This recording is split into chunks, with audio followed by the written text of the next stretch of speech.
বারাসাতে তৃণমূলের গোষ্ঠী কোন্দল প্রকাশ্যে। এবার টিএমসিপি নেতার নিশানায় জেলা তৃণমূল নেতৃত্ব। দলের বিরুদ্ধে ইঙ্গিত করে বিস্ফোরক পোস্ট টিএমসিপি নেতার মাহফুজার রহমানের। অযোগ্য ব্যক্তিকে টাকার বিনিময়ে এই ব্লকের দায়িত্ব দেওয়া হলে বিরোধীরা আবার মায়ের কোল শূন্য করবে। আমরা চাই না আর কোনো কর্মীকে হারাতে। আমরা চাই যোগ্য, শিক্ষিত, সৎ, নিষ্ঠাবান কর্মীদের সহযোগী, বিরোধীদের চক্ষুশূল এমন একজন সভাপতি। দলের উচ্চ নেতৃত্ব, জেলা নেতৃত্ব ঠিক করবেন কে ব্লক সভাপতি হবেন আর কে হবেন না। প্রতিক্রিয়া হাড়োয়া বিধানসভার বিধায়ক শেখ রবিউল ইসলামের। পোস্ট ঘিরে শুরু হয়েছে রাজনৈতিক তরজা। তৃণমূল মানে কাটমানি, তোলাবাজির দল, কটাক্ষ বিজেপি। কে বা কারা কি পোস্ট করেছে সে বিষয়ে আমরা চিন্তিত নই। অভিষেক বন্দ্যোপাধ্যায় ও মমতা বন্দ্যোপাধ্যায় ঠিক করবেন কে দায়িত্ব পাবেন। এই সমস্ত পোস্টকে তৃণমূল গুরুত্ব দেয় না, পাল্টা দাবি খাদ্যমন্ত্রী রথীন ঘোষের।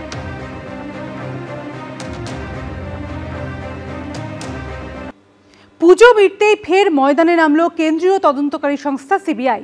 শুক্রবার প্রাথমিক নিয়োগ দুর্নীতি মামলায় ব্যাংশাল আদালতে চূড়ান্ত চার্জশিট জমা দিল সিবিআই।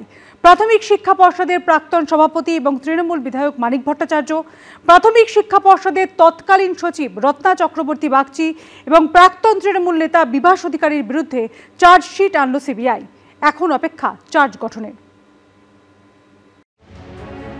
শুক্রবার প্রাথমিক নিয়োগ দুর্নীতি মামলায় ব্যাংশাল আদালতে চূড়ান্ত চার্জশিট জমা দিল সিবিআই, যেখানে অভিযোগ আনা হয়েছে প্রাথমিক শিক্ষা পর্ষদের প্রাক্তন সভাপতি ও তৃণমূল বিধায়ক মানিক ভট্টাচার্য, প্রাথমিক শিক্ষা পর্ষদের তৎকালীন সচিব রত্না চক্রবর্তী বাগচি ও প্রাক্তন তৃণমূল নেতা বিভাস অধিকারীর বিরুদ্ধে।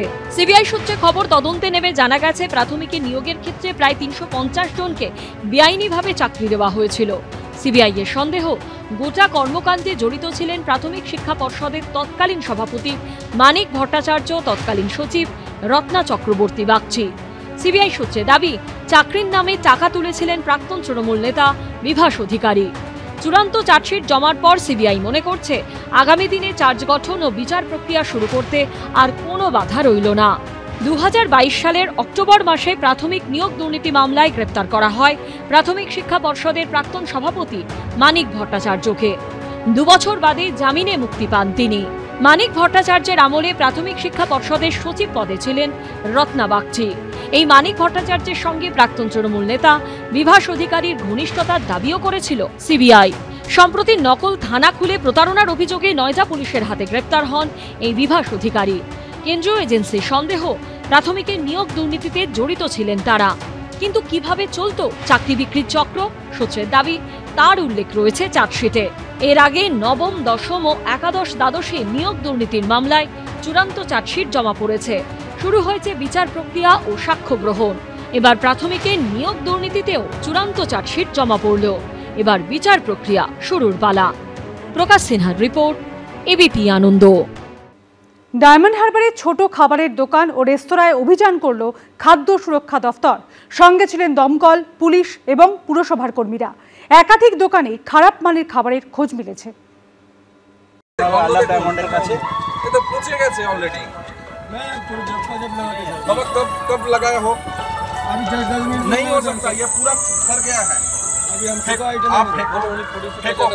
পুজোর সময় ঠাকুর দেখার পাশাপাশি রাস্তাঘাটেই দেদার খাওয়া দাওয়া সেরেছে সাধারণ মানুষ। কি খাচ্ছি, ভালো খাবার কিনা এসব ভাবার সময় কারোর ছিল না। বিজয়া দশমীর দিনই একের পর এক ছোট খাবারের দোকান ও রেস্তোরাঁয় অভিযান চালালো খাদ্য সুরক্ষা আধিকারিকরা। সঙ্গে ছিলেন দমকল, পুলিশ এবং পুরসভার কর্মীরা। ডায়মন্ড হারবার শহরের ১১৭ নম্বর জাতীয় সড়কের দুপাশে একের পর এক দোকানে গিয়ে খাবারের মান খতিয়ে দেখেন তারা। আর সেখানেই উঠে আসে মারাত্মক ছবি। শোনো বাবা, এই কেনা যাবে না, এর জিনিসের মধ্যে রং ভর্তি। আমার তো জানা নেই। তোমার রং ভর্তি, তুমি দেখে বুঝতে পারছো না এটা রং ভর্তি কিনা? লোকেও তো জানে টমেটো কখনো এরকম রং হয়। এখানে লিখে রেখেছে টমেটো সস। আমরা তো জানি না, এই সস ব্যবহার করবে না। মাঝারি মানের রেস্তোরাঁতেও যান তিনি। ফ্রিজ খুলে চলে খাবারের গুণগত মান পরীক্ষা। ফ্রিজের মধ্যে মাছ আর এই যে ভেজে আর ডিম ভেজে রেখে দিয়েছেন, সেটাকে থাকেন না কেন? দেখুন খোলা, দেখুন ফ্রিজটা খুললেই বন্ধ হবে, এটা ঢেকে রাখা দরকার। পরের রেস্তোরাঁতেও একই অবস্থা। এই চিকেনের রং মেশানো, ফ্রিজ নিচে মাল হচ্ছিল সব কিছু দেখে গিয়েছে, সেরকম কোনো কিছুই পায়নি। কিছু পায়নি বলতে পাবেই না, কারণ আমাদের সব তো রেগুলারের মাল হিসেবের জিনিস আছে, হিসেবের জিনিস কাজ হয় শেষ হয়ে যায়, কোনো রকম এক্সট্রা মাল রাখা হয় না। মাংসগুলো লাগে সেটা কীরকমভাবে অবস্থায় আছে চেকিং করা হয়েছে, এবং এর মধ্যে কয়েকটা দোকান পাওয়া গেছে যারা বাসি মাল রাখে, সেই মালটাকে আমরা ছুঁড়ে ফেলে দিয়েছি। এমন ব্যবস্থা নেওয়া হবে আর কোনোদিন এটা করতে কেউ সাহস পাবে না। মিষ্টি দোকান বা বেবি ফুড এই দোকানগুলো বিশেষ করে আমরা চেষ্টা করছি মানুষের উপকারের জন্য করা। আমাদের যে এনফোর্সমেন্ট আছে তার ব্যবস্থা নেওয়ার জন্য তাদের যে আবেদন করেছি এবং তারা আমাদের আবেদনে সাড়া দিয়েছে। অভিযান চলাকালীন একাধিক হোটেল রেস্তোরাঁর অনুমতিপত্র খতিয়ে দেখা হয়। বেশ কিছু জায়গায় নোংরা, নষ্ট হয়ে যাওয়া খাবারের হদিশ মিলেছে। হোটেল ও ছোট খাবারের দোকানের মালিকদের সতর্ক করেছে পুরসভা। গৌতম মণ্ডলের রিপোর্ট, এবিপি আনন্দ, দক্ষিণ 24 পরগনা। সরকারি চিকিৎসকদের হাজিরার ক্ষেত্রে আরও করা হলো জাতীয় মেডিকেল কমিশন। বায়োমেট্রিক মেশিনে আঙুল ছুঁয়ে নয়, এবার অ্যাপের মাধ্যমে হাজিরা দিতে হবে চিকিৎসকদের।